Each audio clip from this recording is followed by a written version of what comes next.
One of the desires that motivate people toward a religion, spirituality, or belief system is empowerment. And one expression of spiritual empowerment is manifestation, the ability to harness the divine birthright of human consciousness to bring greater abundance into our reality. Manifestation is at the heart of the law of attraction, which was made hugely popular in the book and film The Secret. In this edition of the Temporal Reverie, I want to explore the process of manifestation and the important role belief plays in channeling the divine energy of creation into that process. If you're not familiar with the law of attraction, it's a philosophy that is said to have been a secret of successful people for many years. The central premise in the law of attraction is that what you focus your thoughts on is what tends to materialize in your reality, good or bad. If you sit around moping about how you don't have much money, or success in your career, or that magical relationship, thinking about those conditions only keeps that reality appearing in your life.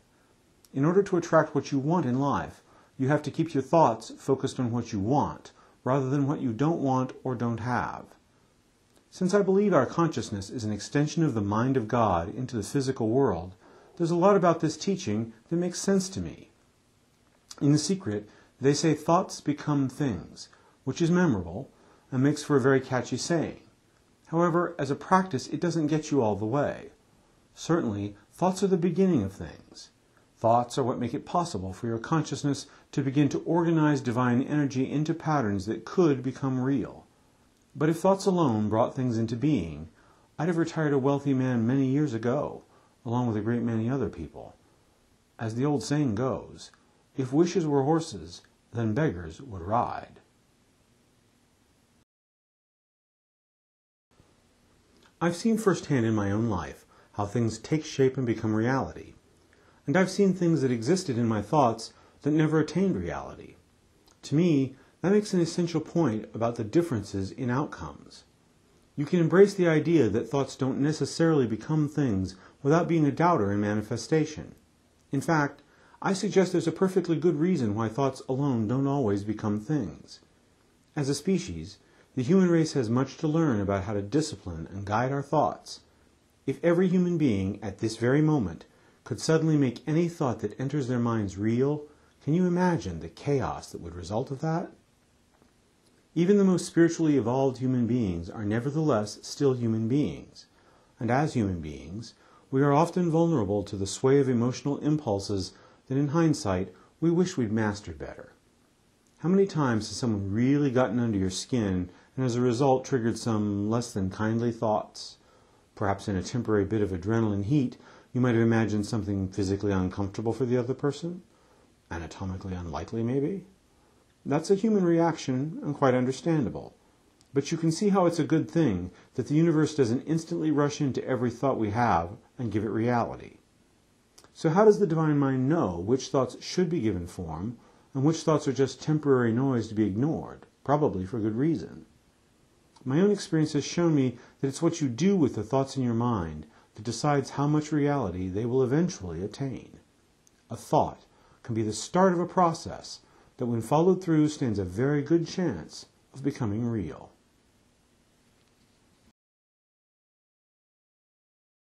So manifestation begins with thought. Thought provides the blueprint for a potential reality. What a thought needs to move it closer to being real is to connect it to a source of energy, the same source energy from which the existing pattern of reality arises.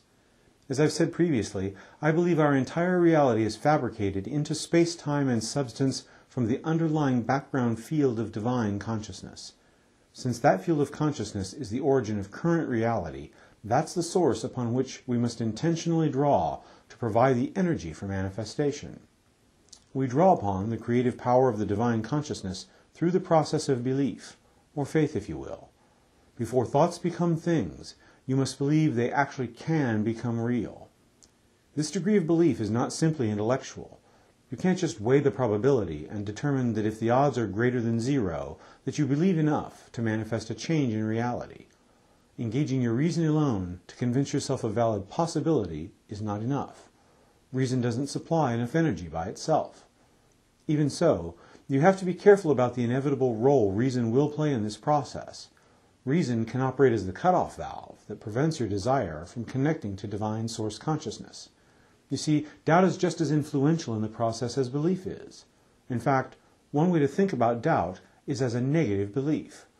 How many times have you thought about a promotion you wanted at work, someone you wanted to ask out on a date, a price you wanted for selling a house, and immediately undercut making that happen with the stray thought, yeah, that'll be the day? In an audio recording produced by Law of Attraction teacher Joe Vitale, he provides a critical insight. You must assume the feeling of the wish fulfilled until your assumption has all the sensory vividness of reality.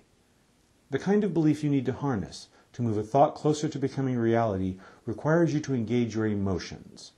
Your emotions are powerful, powerful enough to pull, to attract, a part of the infinite source consciousness into your intention. If you want to manifest, say, a move to San Francisco, you have to spend time seeing yourself there in as concrete a way as you can. Perhaps seeing yourself riding a cable car, hearing the sound it makes. All of this to help you feel the emotion of gladness that you are finally there. The emotion is the key. The more you can marshal the actual emotion you expect to feel upon having your desire manifested, the more source consciousness you bring into the process. This is where you have to be careful about your thoughts. It's often a perverse and sometimes tragic truth that a seed of doubt can undo all the good a barrel of belief can create. Think about that a moment. You can wear a new outfit to work and receive 10 compliments on your look, but what happens the moment someone is less than kind in their remarks? That becomes the energy on which you fixate and which subsequently colors your emotions. You can never forget just how incredibly powerful a being you are. Your consciousness is connected back to the divine source that brought the entire universe, with thousands of galaxies, tens of billions of stars, into existence. Here's a very sad fact that I see all too often. I've done it myself. What we truly believe is what becomes real. And what is the belief that many of us focus on? What is the message we repeat to ourselves in one way or another? I am powerless. The irony in that statement, if believed, is that the moment you truly see yourself as a powerless creature, the very power you possess to make anything possible responds to that belief by cutting you off from your amazing power. Your belief in how small and helpless you are engages tremendous power to render you small and helpless. That'll be the day.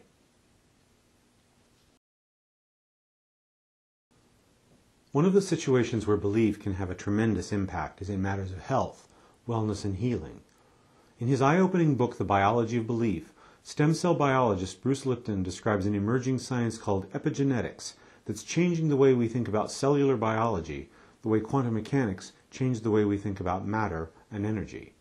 What we are now discovering is that the highly revered DNA molecule is not the primary decider of how genes express our traits.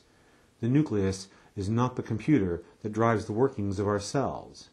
Instead, the complex workings of the cellular membrane, with its network of integral membrane proteins, acting as antennas and switches to allow molecules to pass into and out of the cell, control much more than we once imagined.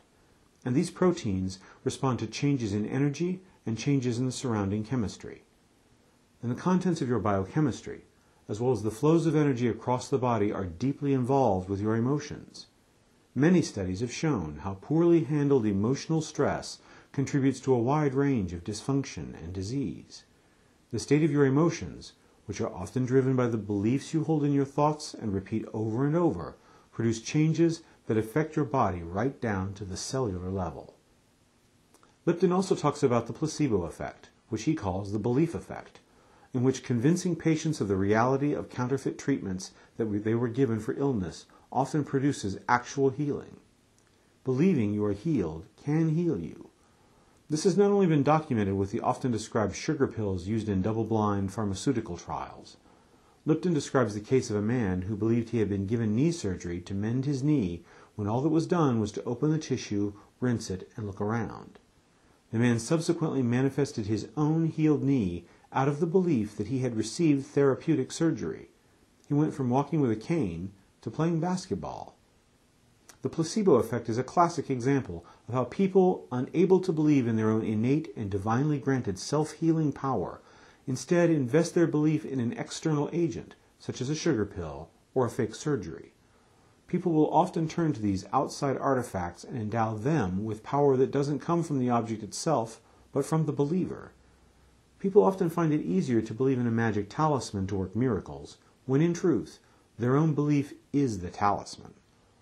This power works both ways. There is a nocebo effect, in which a negative belief manifests the worsening of a patient's condition. In one documented case, a man treated for esophageal cancer was convinced by the actions of his doctors that his condition would recur and be fatal. When he died, weeks later, an autopsy found that there was nowhere near enough cancer to have been the cause of death. The man believed he would die, and he died, just as he believed he would. The healing potential of belief is long known, even if understudied by Western medicine. One of the best-known stories of a miracle healing in the Gospels can be found in the 9th chapter of the book of Matthew. Then suddenly a woman who had been suffering from hemorrhages for 12 years came up behind him and touched the fringe of his cloak, for she said to herself, "If I only touch his cloak, I will be made well." Jesus turned, and seeing her, he said, "Take heart, daughter, your faith has made you well." Notice that Jesus doesn't take credit for this, but rather points out how the woman's own belief produced her healing.